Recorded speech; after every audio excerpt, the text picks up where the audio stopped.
Assalamualaikum warahmatullahi wabarakatuh. Kasyaf dalam pandangan Imam Al-Ghazali. Imam Al-Ghazali, seorang ulama besar dalam bidang tasawuf, filsafat, dan ilmu kalam, memberikan banyak pandangan mendalam mengenai kasyaf dalam karyanya, terutama dalam kitab Ihya Ulumuddin dan Mishkat Al-Anwar.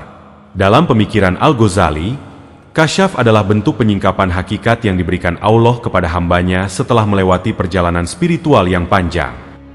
Pengertian kasyaf menurut Imam Al-Ghazali, secara bahasa, kasyaf berarti membuka atau menyingkap.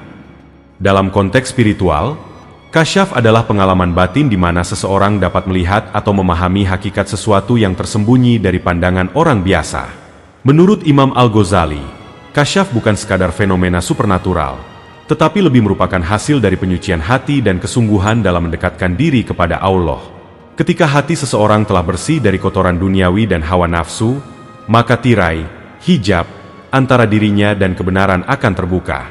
Poin utama kasyaf menurut Al-Ghazali, kasyaf adalah hasil dari penyucian hati, tazkiyatun nafs. Semakin bersih hati seseorang, semakin besar kemungkinan ia mengalami kasyaf. Kasyaf bukan tujuan utama dalam ibadah. Tujuan utama adalah mendekat kepada Allah, bukan mengejar pengalaman mistis. Kasyaf hanya terjadi dengan izin Allah, tidak bisa diperoleh dengan usaha manusia semata. Kasyaf yang sejati selalu sesuai dengan syariat. Jika bertentangan dengan ajaran Islam, maka itu bukan kasyaf hakiki. Ada tingkatan dalam kasyaf, tidak semua kasyaf memiliki tingkat yang sama. Ada yang berupa ilham biasa, ada pula yang berupa penyaksian hakikat. Dua jenis-jenis kasyaf menurut Al-Ghazali. Imam Al-Ghazali membagi kasyaf ke dalam beberapa tingkatan berdasarkan kualitas dan sumbernya. Kasyaf yang pertama, kasyaf ilmiah, penyingkapan ilmu. Definisi kasyaf ilmiah. Kasyaf yang berupa pemahaman mendalam tentang hakikat ilmu dan makna Al-Quran yang tidak dapat dipahami oleh orang biasa. Contoh kasyaf ilmiah. Seorang ulama yang memahami makna tersembunyi dalam Al-Quran dan hadis tanpa belajar secara formal. Seorang sufi yang mendapat ilmu laduni, ilmu langsung dari Allah. Pemahaman mendalam tentang hukum-hukum Allah yang tidak dapat dijangkau oleh akal biasa.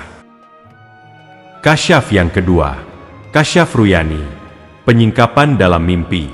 Definisi kasyaf ruyani. Kasyaf yang terjadi melalui mimpi yang benar, ruya syadikoh. Dalam Islam, mimpi yang benar adalah bagian dari 46 bagian kenabian. Contoh kasyaf ruyani, Nabi Yusuf yang mampu menakwilkan mimpi Raja Mesir. Para wali Allah yang mendapatkan petunjuk melalui mimpi. Seseorang yang bermimpi bertemu Rasulullah Shallallahu Alaihi Wasallam dan mendapatkan nasihat darinya. Kasyaf yang ketiga, kasyaf hissi, penyingkapan indrawi. Definisi kasyaf hissi. Kasyaf yang berupa kemampuan melihat, mendengar, atau merasakan sesuatu yang tidak bisa dirasakan oleh orang biasa. Contoh kasyaf hissi. Seseorang yang melihat malaikat atau jin. Para wali yang dapat melihat alam barzah. Kemampuan membaca hati seseorang berdasarkan cahaya spiritualnya. Kasyaf yang keempat. Kasyaf hakiki, penyingkapan hakiki. Definisi kasyaf hakiki. Kasyaf yang tertinggi, di mana seseorang tidak hanya sekadar melihat atau mengetahui sesuatu yang gaib, tetapi merasakan langsung kehadiran Allah dalam setiap aspek kehidupannya. Contoh kasyaf hakiki. Seorang wali yang mengalami makom ihsan, di mana ia melihat Allah dalam segala hal. Seseorang yang hatinya selalu hadir dalam zikir dan tidak terpengaruh oleh dunia. Merasakan hakikat tauhid secara langsung tanpa hijab sedikitpun. Bagaimana seseorang bisa mendapatkan kasyaf? Menurut Imam Al-Ghazali, kasyaf bukan sesuatu yang bisa dicari dengan sengaja, tetapi merupakan hasil dari perjalanan spiritual yang benar. Beberapa syarat utama untuk mencapai kasyaf hakiki adalah: syarat yang pertama, tazkiyatun nafs, penyucian hati. Menjauhkan diri dari dosa dan maksiat, mengendalikan hawa nafsu dan syahwat, menghindari kesombongan dan cinta dunia. Syarat yang kedua, konsistensi dalam ibadah. Solat yang khusyuk dan benar. Banyak berzikir kepada Allah. Membaca dan memahami Al-Quran dengan hati yang bersih. Syarat yang ketiga, mujahadah, perjuangan melawan hawa nafsu, memperbanyak ibadah sunnah, seperti puasa dan tahajud, menahan diri dari berbicara sia-sia dan perbuatan yang tidak bermanfaat, bersikap zuhud, tidak terlalu mencintai dunia. Syarat yang keempat, bersahabat dengan orang-orang saleh.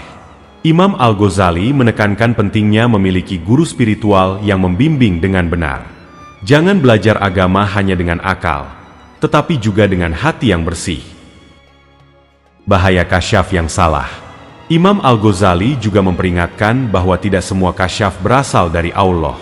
Ada beberapa bentuk kasyaf wahmi, ilusi, yang bisa menyesatkan seseorang, seperti kasyaf yang berasal dari hawa nafsu, seseorang yang ingin terlihat suci atau istimewa, padahal kasyafnya hanyalah ilusi pikirannya sendiri.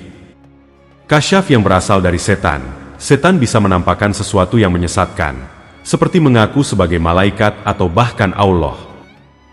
Kasyaf yang menyalahi syariat, jika pengalaman spiritual seseorang bertentangan dengan ajaran Islam, maka itu pasti bukan dari Allah. Cara menghindari kasyaf yang menyesatkan adalah dengan selalu berpegang pada Al-Quran, hadis, dan bimbingan ulama yang benar. Kesimpulan, kasyaf menurut Imam Al-Ghazali adalah bentuk penyingkapan hakikat yang diberikan Allah kepada hambanya yang telah menyucikan hati.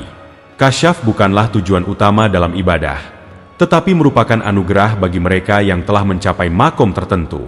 Ada berbagai tingkatan kasyaf, mulai dari penyingkapan ilmu hingga penyingkapan hakikat tertinggi tentang Allah.